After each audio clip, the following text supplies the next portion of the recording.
insultos contra Milei. Que no se mande presupuesto. Bueno, en principio,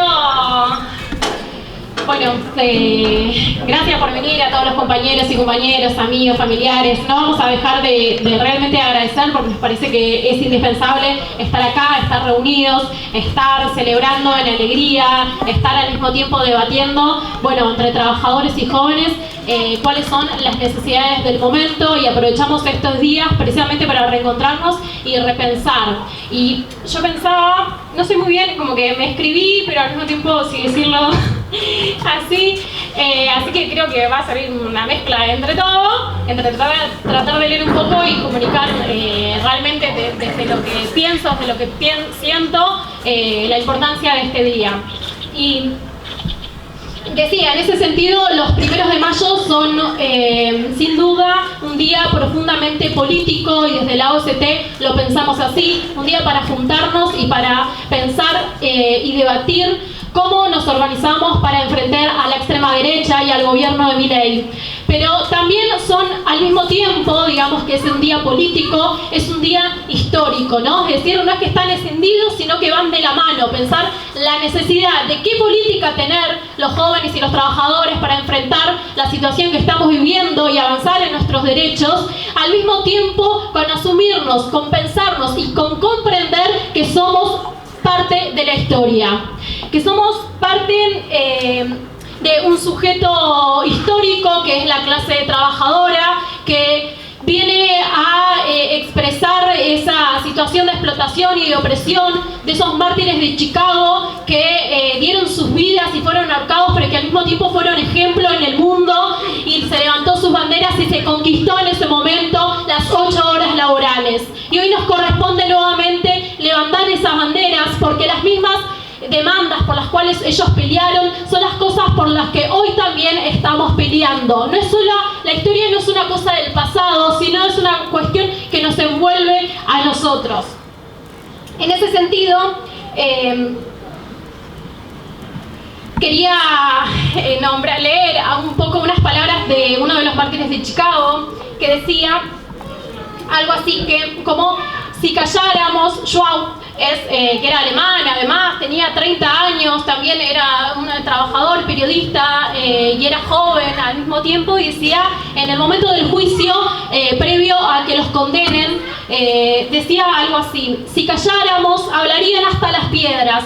Todos los días se cometen asesinatos, niños sacrificados inhumanamente, mujeres que parecen a fuerza de trabajar y hombres que mueren lentamente consumidos por sus ruedas faenas. Y no he visto jamás a las leyes que castiguen estos crímenes. Bueno, no pretendo ser moral solamente con esto, sino remarcar esto de que esa opresión que se vivía en ese momento, y por eso tantos años, 140 años después, seguimos celebrando y homenajeando a los mártires de Chicago, porque son esas condiciones objetivas las que hoy también sufrimos. Pero si bien queda muy linda esas palabras que decía de hablarían hasta las piedras, quiero decir también que es importante entender que lo cierto es que las piedras no hablan, pero los que sí hablan son la clase trabajadora, y especialmente los que sí estamos hablando y alzando la voz en este momento somos los jóvenes del mundo.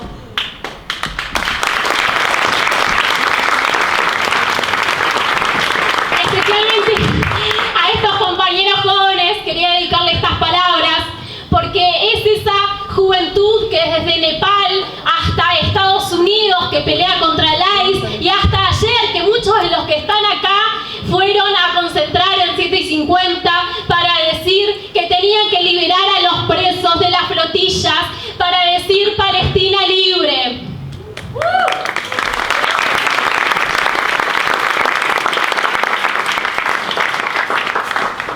También pensaba en ese hilo histórico que nos une, ¿no? Y de cómo, si bien a veces es difícil pensar lo que, bueno, nuestras generaciones que nos precedían y que también luchaban, etcétera, y este presente donde también, aunque nos quieran decir que la juventud está perdida, que la juventud se vuelve de derecha, también leía un poco cómo Greta Thunberg empezaba, cuando empezaba a ser activista ecológica, y decía algo así. Estoy muy de citas, parece medio académico, intento que no, pero bueno, ustedes, dice, se han robado, le hablaba a los gobiernos del mundo, ustedes se han robado mis sueños, mi infancia, con sus palabras vacías, y aún así yo soy una de las afortunadas.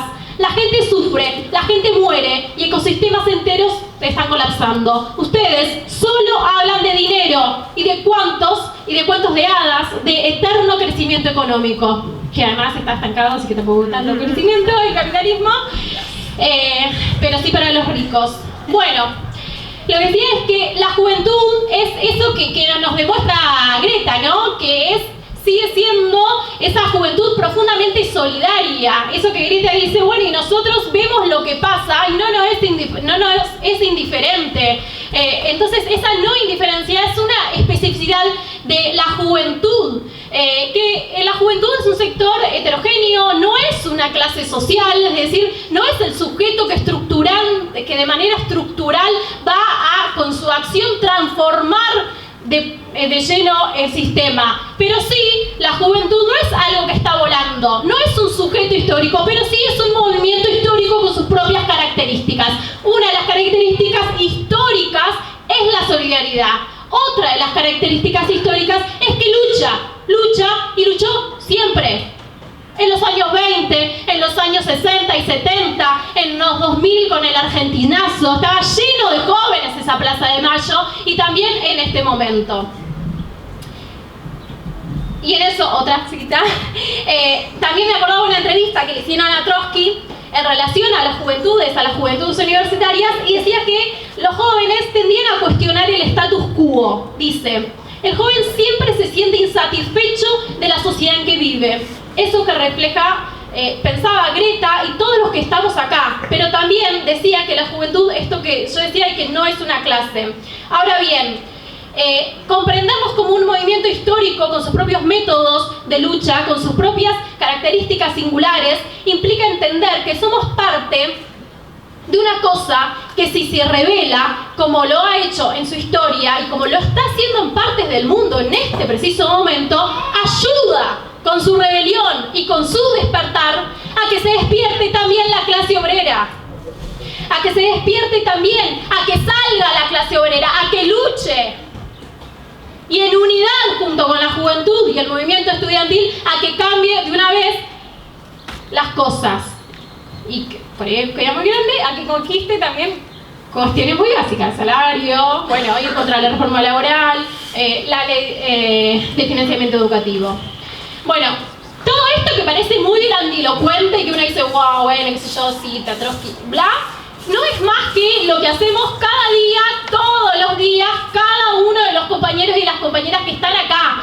En cada mesita que ponemos en la facultad, en cada marcha a la que vamos, en cada mesita que ponemos en 7:48 en el banco, que además de decirle, bueno, por favor, una firma para que podamos presentarnos a elecciones, pero que al mismo tiempo le decimos, mirá, estamos peleando por esto contra el gobierno de Milei, le dejamos un volante. Bueno, toda esa actividad cotidiana a la que le entregamos nuestras horas con orgullo, con felicidad, con sacrificio también, porque tenemos un montón de problemas los jóvenes además, no es más que, bueno, humildemente el aporte que queremos y que hacemos todos los días desde la revuelta y desde de puño y letra, de cara a poder hacer eso, que la juventud se revele y que con eso ayude a la clase trabajadora a también salir a luchar por sus derechos y contra el gobierno de Milei, en este caso concreto, en el momento en el que estamos, ¿no? Entonces, es eso a lo que le dedicamos, es eso a lo que no solamente en cada mesita cotidiana, sino también, por ejemplo, en las elecciones estudiantiles. Por eso quería felicitar especialmente a las compañeras y los compañeros de la UBA, de Sociales, que de la revuelta hicieron una campaña enorme, inmensa, porque venía a decir algo muy claro, muy concreto, pero que nadie dice, que es que son los estudiantes los que tienen que ser los protagonistas de su lucha, los protagonistas de la lucha por la educación pública, segura, libre y gratuita. Porque entendemos que solo tomando las tareas en nuestras propias manos, como decía Marx, pero también no solamente obedece a la clase trabajadora, sino también a la juventud, porque somos las mayorías en las universidades. ¿Y quién más que las mayorías que viven todos los días ahí saben cómo organizar la universidad y cuáles son las cosas que necesitamos? Nadie más sabe tanto como sabe ella, esa mayoría, el movimiento estudiantil. Esa, humildemente, fue nuestra campaña en la UBA, no solamente en la UBA, sino en todos los lugares en donde intervenimos.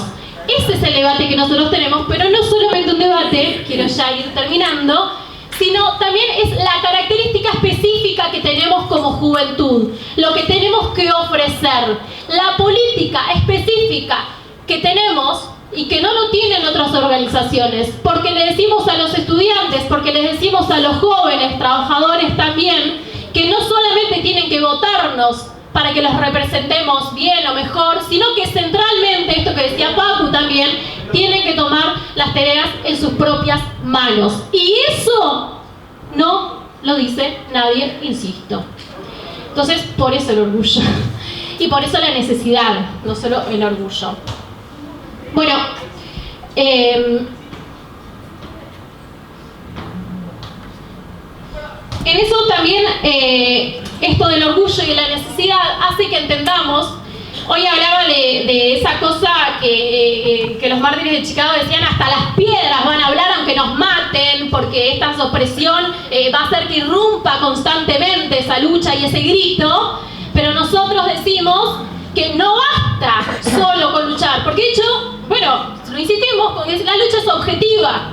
¿Qué objetiva? Que la lucha de clases aparece, irrumpe. La clase obrera tarde o temprano va a irrumpir. Tenemos demostraciones, la juventud tarde o temprano va a irrumpir. Estoy convencidísima de eso.